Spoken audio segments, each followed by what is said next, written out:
Good evening, I'm Brian Reagan, and this is Tyler Kelly.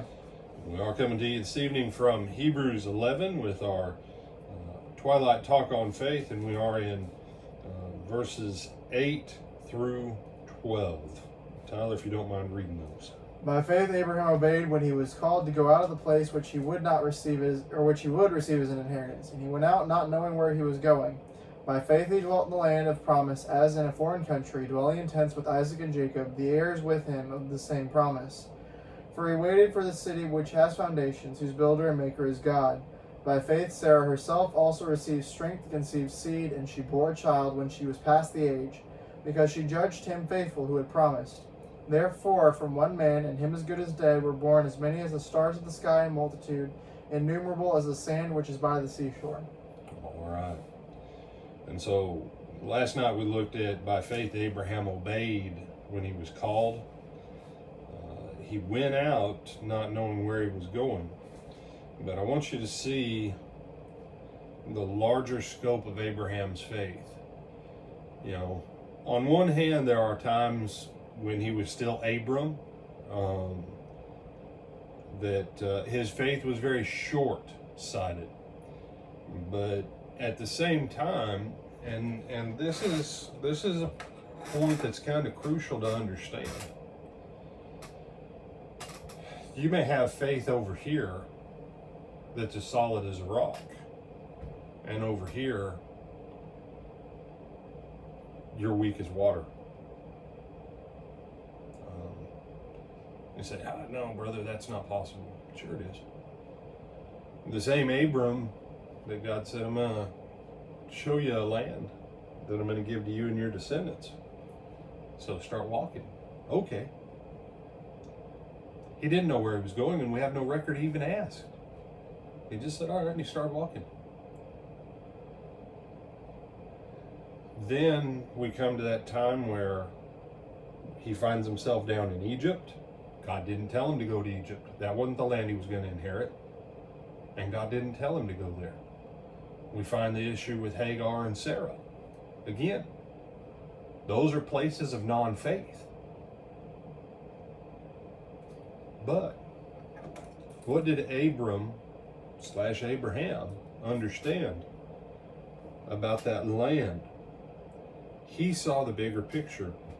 And I'm reading from the modern English, and it's so very similar to New King James. It says, by faith he dwelt in the promised land as in a foreign land, dwelling in tents with Isaac and Jacob, heirs of the same promise.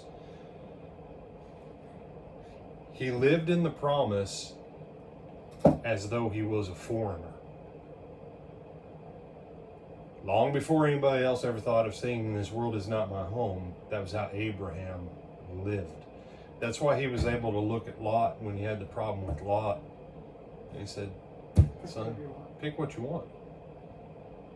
Now, what should Lot have done? Well, that's a different discussion, but the short answer is Lot should have respected Abram as his uncle/father, since that was the role he was fulfilling.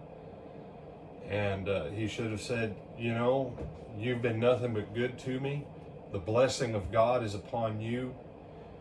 You seek God for me and find out what is the best way for me to go, Abram. But Lot jumped at it. He didn't show respect to Abram.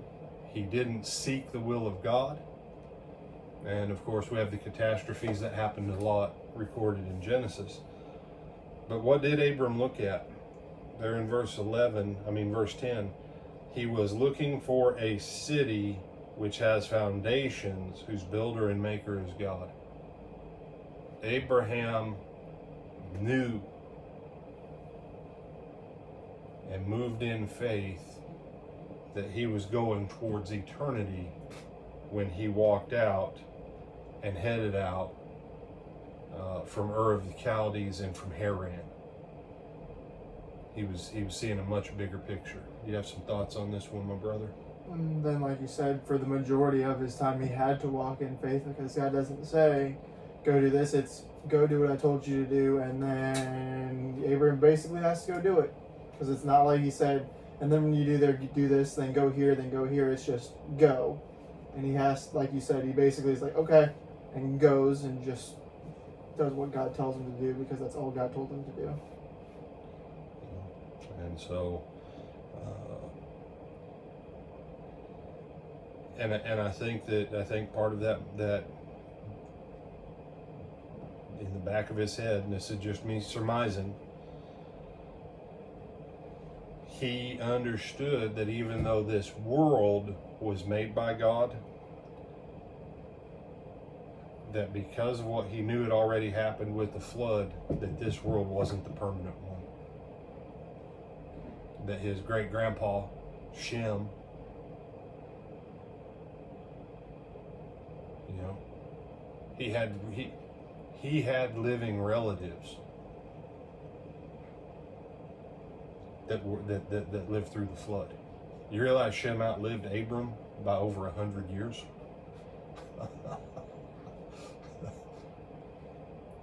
Shem, if memory serves, I think Shem actually lived until Jacob was born, if memory serves right.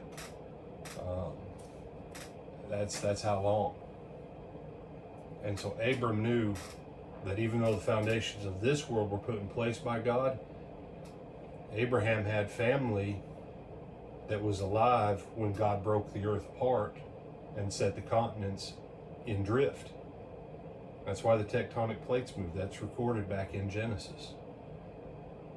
And so he knew that the foundation of this world was not going to be as permanent as the foundation of what he believed that was coming in God. Tremendous faith. He had some slip-ups. Some of it he was like a rock. Some of it, he had to grow. Guess what? That might be you and me. I'm Brian Reagan. This is Tyler Kelly. I'm going to bid you good night.